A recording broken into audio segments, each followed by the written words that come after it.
Dear students, welcome to my channel coachTHARU. आज म चाहिँ केही दिनपछि चाहिँ फेरि नयाँ भिडियो तपाईँहरूको सामु लिएर आइसकेको छु र आज हामी पढ्नेछौँ अभ्यास 10.1.13 को चाहिँ 1 नम्बरका क्वेसन जसमा रहेका छन् खाली ठाउँमा उपयुक्त पदभरि पूर्ण वर्ग बनाउनुहोस्। अर्थात् यसले हामीले वर्ग बनाउनु छ के को फर्ममा a प्लस b को होल स्क्वायर को फर्ममा वर्ग बनाउनु छ जसको फर्मुला हुन्छ a square plus 2ab plus b square.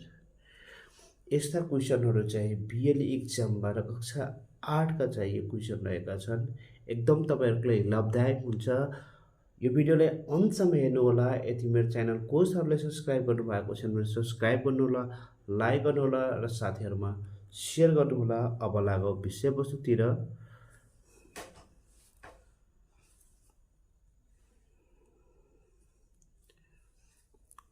क नम्बरमा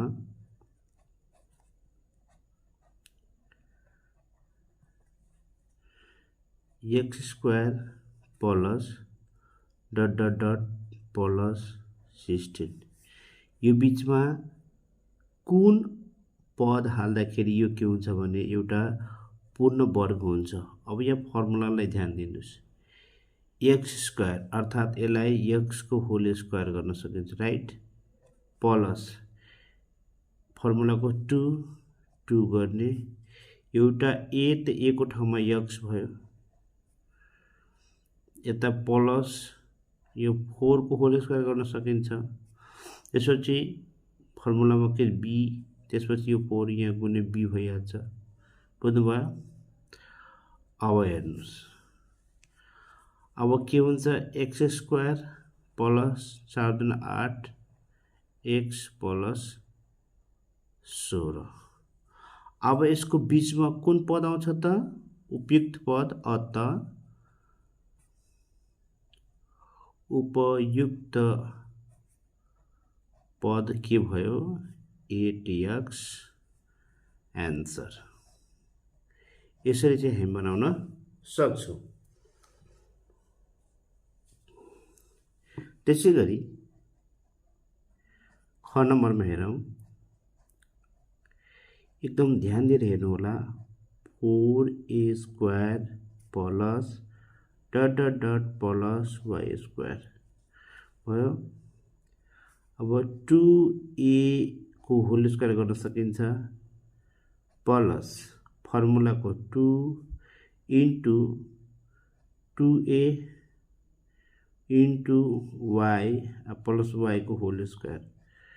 यति बुझ्नु, यो चाहिँ a, यो a भयो, यो b भयो है।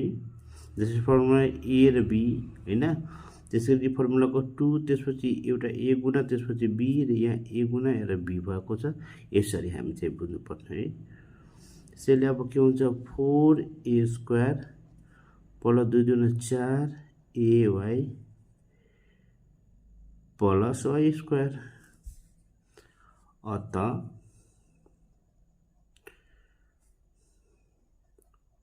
उपयुक्त पद के भयो? यसको 4ay एन्सर। यसरी हामी बनाउन सक्छ।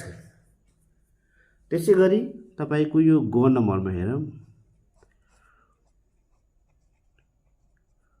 ग नम्बरमा के दिएको छ? p square minus dot dot dot plus 36। अब हेर्नु, अर्को फर्मुला हुन्छ a माइनस b को whole square is equal to a square minus 2ab plus b square है। अब यहाँ हेरौं, p को होल स्क्वायर गर्न सकिन्छ माइनस फर्मुलाको 2 a भनेको यो p, त्यसपछि यो 6 को 36 हुन्छ प्लस 6 को होल स्क्वायर गर्न सकिन्छ। गुणा गर्दाखेरि 6 को 36 यानी कि 6 इन्टु 6 बराबर 36 हुन्छ है। अब 6 भयो। बुझ्नुभयो? अब यसलाई लेख्न सक्छु p स्क्वायर माइनस 6 दुना 12 p प्लस 36 अत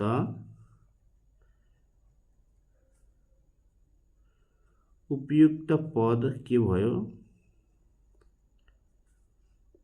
12p एन्सर।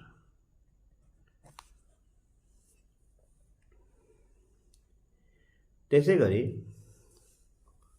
6 नम्बरमा हेरौं।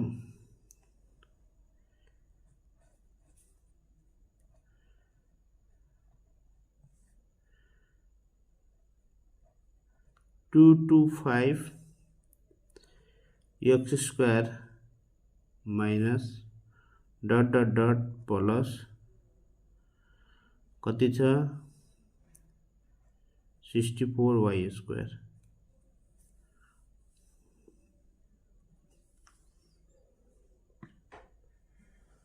अब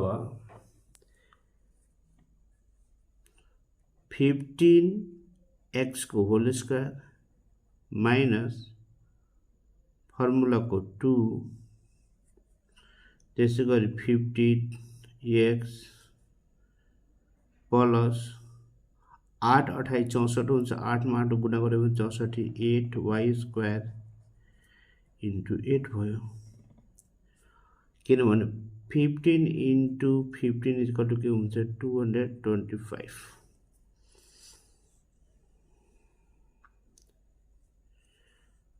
अब 15 15 225 x स्क्वायर माइनस अब 8 दुना 16 into 15 गर्दियौं। 16 into 15x plus 8 64 y square अत उपयुक्त पद बराबर कति हुन्छ 16 इन्टु 15x।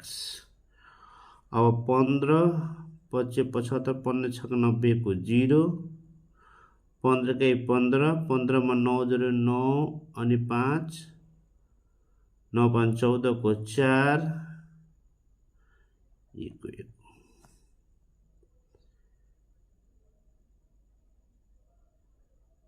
भयो। यो के हो भने एन्सर।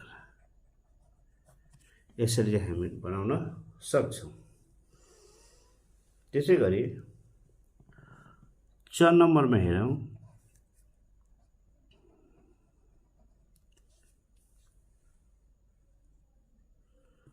4 नम्बरमा छ p square plus dot dot dot plus 4 बटे p स्क्वायर।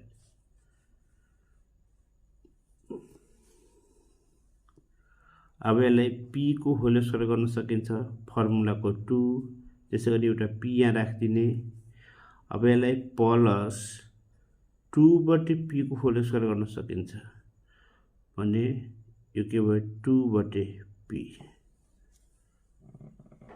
बुझ्नुभयो? यहाँ प्लस को चिन्ह त सधैँ छ। अब यसले के गर्न सकिन्छ p स्क्वायर प्लस यो p कट्यो यो जुना 4 प्लस 4 बटे p स्क्वायर अत उपयुक्त पद कति भयो 4 एन्सर। यसरी चाहिँ हामीले खाली ठाउँमा चाहिँ उपयुक्त पदहरू भर्न सक्छौं। तपाईहरुलाई आजको भिडियो कस्तो लाग्यो राम्रो लागेको छ भने लाइक र सब्स्क्राइब गर्नु होला, साथीहरुमा शेयर गर्नु होला। थ्यांक्स फर वाचिङ जय नेपाल।